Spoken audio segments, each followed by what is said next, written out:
वाह जी, बोलिए please. Kapil sir, भारतीय पत्नियों के साथ कितना नाइंसाफी होता है, जरा ध्यान से सुनिए। दूध उसका, बच्चा पति के नाम का, मांग उसका, सिंदूर पति के नाम का, हाथ इसका, मेहंदी पति के नाम का, पैर ये छुए और आशीर्वाद पति के नाम से मिले कि सदा सुहागन रहो। और तो और करवा चौथ के व्रत ये करे और उम्र पति के बढ़े।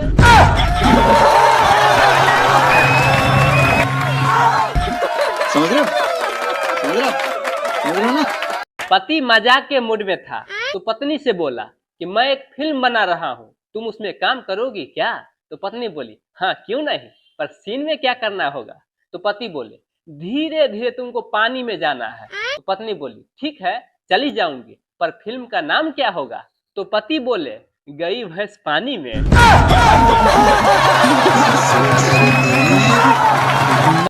सर, मेरे मोहल्ले से आवाज आ रहा था कि 500 रुपया में जीवन भर बैठ के खाइए। जब मैं घर से बाहर निकला तो देखा एक आदमी कुर्सी बेच रहा था।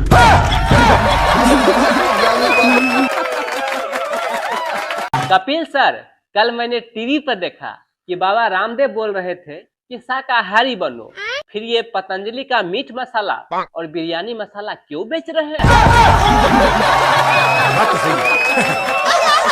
शिल्पा मैम, पति और पतंग दोनों एक जैसा होता है, थोड़ा सा भी ढीला दे देने से पड़ोसी के छत पे चला जाता है। शराबी अपने दोस्तों को पार्टी देने का प्रोग्राम बनाया और रात को अपने ही घर से बकरा गायब कर दिया।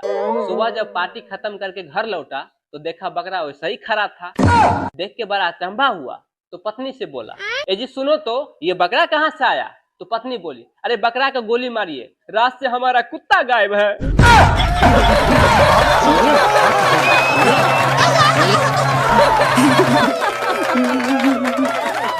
शादी के 5 साल बाद जीजा ने अपने साली से कहा साली साहिबा मैं पागल था जो आपकी बहन से शादी किया।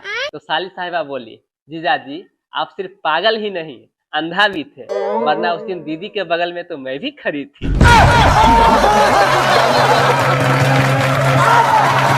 सर, मेरा एक दोस्त है, वो शादीशुदा है, इसीलिए बेचारा जॉब करता है। एक दिन ऑफिस से घर आया तो अपने जेब में 5000 रुपया लेके आया था। जब सुबह फिर ऑफिस चला तो देखा जो अमृत पीते हैं उसे देव कहते हैं, जो विष पीते हैं उसे महादेव कहते हैं, और जो विष पीकर भी अमृत जैसा अपना चेहरा बनाए उसे ही पतिदेव कहते हैं।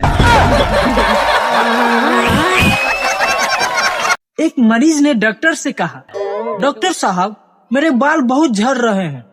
तो डॉक्टर साहब ने कहा देखो तुम टेंशन कम लिया करो। तो मरीज ने कहा अरे बाल झड़ने का ही तो टेंशन है।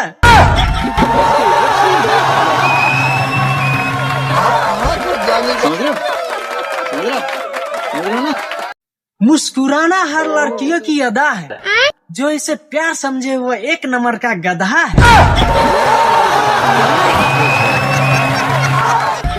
समझ रहे हो ना? कपिल सर, आजकल की पत्नी ऐसी है जो साली चैन से जीने नहीं देती और व्रत इतना रखती है कि चैन से मरने भी नहीं देती। कपिल सर, एक बार हम अपने दोस्तों से कहा कि गलत लोगों का साथ छोड़ दो, सबने मेरा ही साथ छोड़ दिया।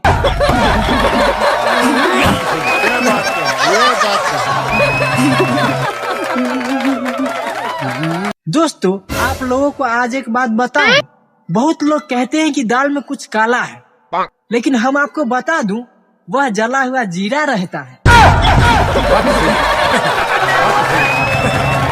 कपिल सर, अच्छा सर, एक पत्नी ने अपने अंधे पति से कहा कि काश तुम मुझे देख पाते कि मैं कितनी खूबसूरत हूँ तो कितना अच्छा होता। तो पति ने कहा कि अरे पगली, तुम अगर सच में इतनी खूबसूरत होती तो क्या आंख वाले तुझे मेरे लिए छोड़ते? एक बार एक गरीब आदमी ने भगवान से कहा हे भगवान, मुझे 2-4 करोड़ रुपए दे दो, ऊपर आके दे दूंगा। तो भगवान ने कहा ठीक है, ऊपर ही आके ले ले। बड़ी अच्छी बात बोली आपने। समझ रहे हो समझ रहे हो समझ रहे हो ना। एक बार एक लड़के ने अपने पिताजी से कहा कि पापा जी मुझे गांव में पढ़ने लिखने में बहुत दिक्कत होता है, शहर भेजिए। तो पिताजी ने कहा कि बेटा तुमको लिखने पढ़ने में दिक्कत होता है कि लौंडियाबाजी करने में।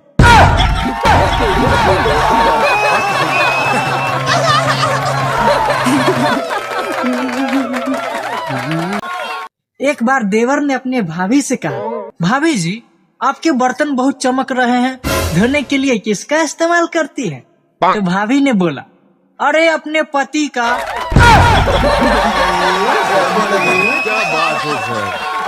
कपिल सर, अगर किसी आम जनता के घर में खुदाई हो और सोना या तेल निकले तो पुलिस कहती है कि ये सरकार का होगा। वहीं अगर गांजा या बंदूक निकले तो पुलिस कहती है ये तुम्हारा है, चलो जेल। बताइए तो आम जनता के साथ कितना नाइंसाफी होता है। मतलब लाभ हुआ तो सरकार का और हानि हुआ तो आम आदमी का।